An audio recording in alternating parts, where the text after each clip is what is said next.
Let's get it popping. To many of you who may know me, and for some of you who may be new, just a little background.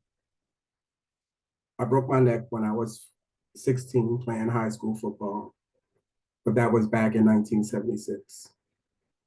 So do the math. In other words, I've lived through a lot of stuff.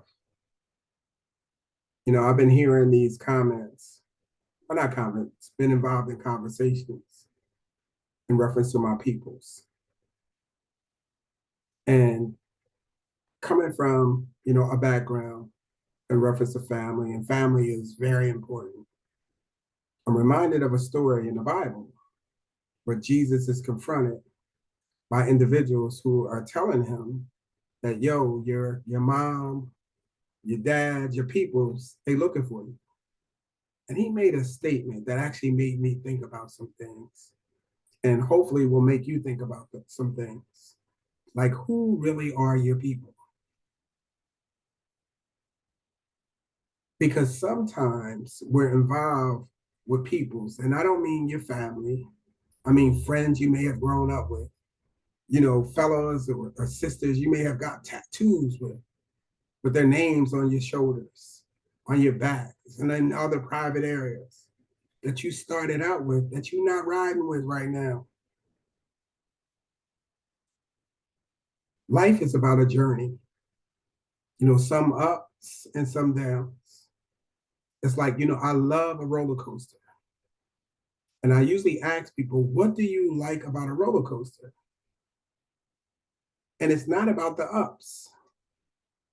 It's all about the what? The downs, the twists and the turns, right? The flipping over, all of the other things, the darkness, the light, the tunnels.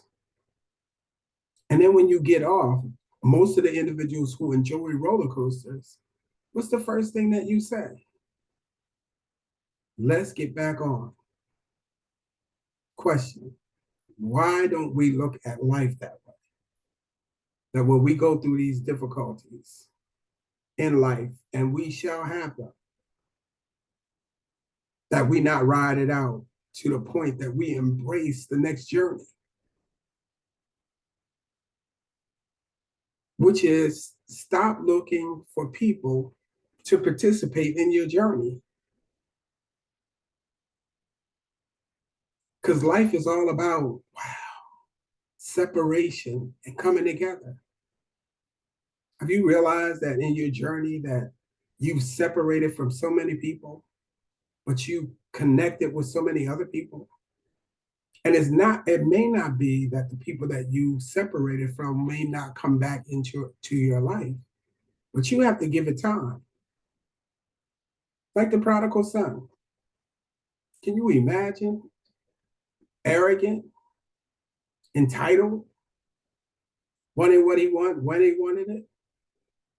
In other words, going to his father and demanding his inheritance before he was supposed to give it or get it.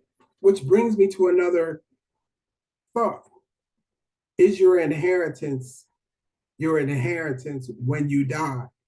Or is there such thing as a living inheritance? Which it is. And if you're interested in learning about a living inheritance, because it's not for when you die, it's for not right now. Click the little link in the bio that talks about private banking. How you can set up an inheritance for your legacy, not for when you die, for the individuals who are here and living now. But in the interim, we have to begin to look at the fact that if we are operating under the principle that God has established, and if our people are not God's people, white, brown, yellow, black, then we may be missing the train. And that may be the thing that's keeping us from the dreams that we each have and look forward to. Because if God is the God of the whole world, why are we sometimes just interested in our own world. So when you look at people, begin to look at people differently, not because they're not a part of your family, because they may be a part of your family, right? Which is, in the words of the Spanish, family means la familia. Who really knows you? And there are people that are out there who know you. And one of my mentors, Roy Masters, talked about the fact of you always hurt the one you love. But you have to realize that the one that you love or the one that you're with, in reference to them being in a koinonia relationship with you,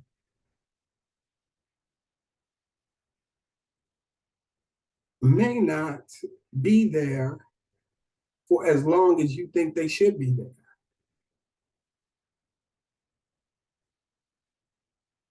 So the thought of the day is really, who are your people? Because most of us, me included, we don't really want to be around the ones that we call family. We don't feel a connection to some of them. Our biggest struggle is even with family. It's like even when you look at the church, and I know most people say, why is he talking about the church? Because Daniel talks about the fact that they shall speak great words against the Most High God and wear out the saints of the Most High God. And I usually tell people, say it ain't so.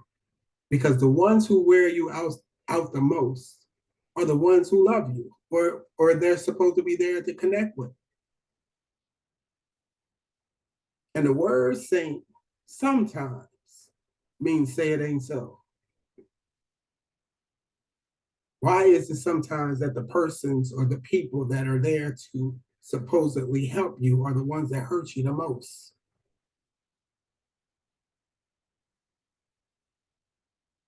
So again, just the thought of the day.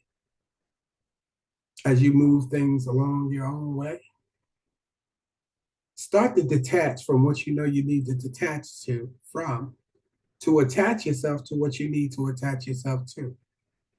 And again, it doesn't mean that separation is permanent, but it could mean that it's permanent.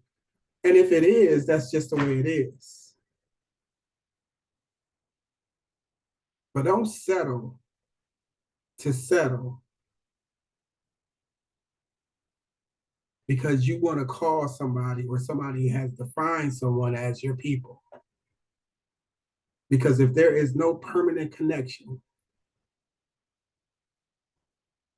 then there can be no election, to the point that what you thought was familiar to you is not familiar. Because this life is about to turn up to the tune that we have never seen before. You look at the year 2020, the year of 2020 was the year of vision, where you started to see, your eyes were opening to things. And then the very next year was the year of division. The next one was the year of decision,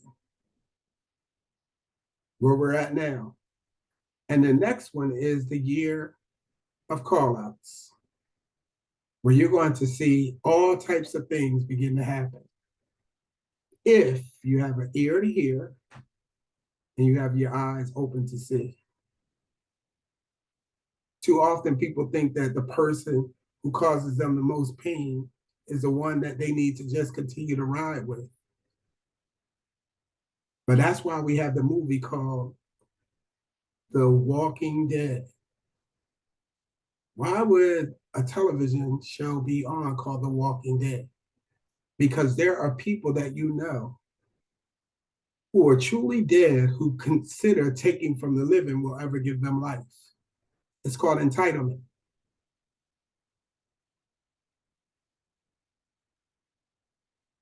So as you go through this valley of decision, Make sure that you make the right decision and connect with what you need to connect from and disdain from what you need to disdain from so that you can make it through this thing called life. So with that in mind, it's your boy or your toy or whatever you want to call me or whatever you want to call me. If you're going to say it about it, then make sure you be about it. Because that's what this journey is all about. Because the condition is that you can make it. And you don't need to fake it. You just need to have the faith, forsaking all anonymous information. That's the acronym I have for faith. And trust in the one who gives us all the strength, the ability to get through this thing. Until the next time, peace out. Continue to strive and thrive.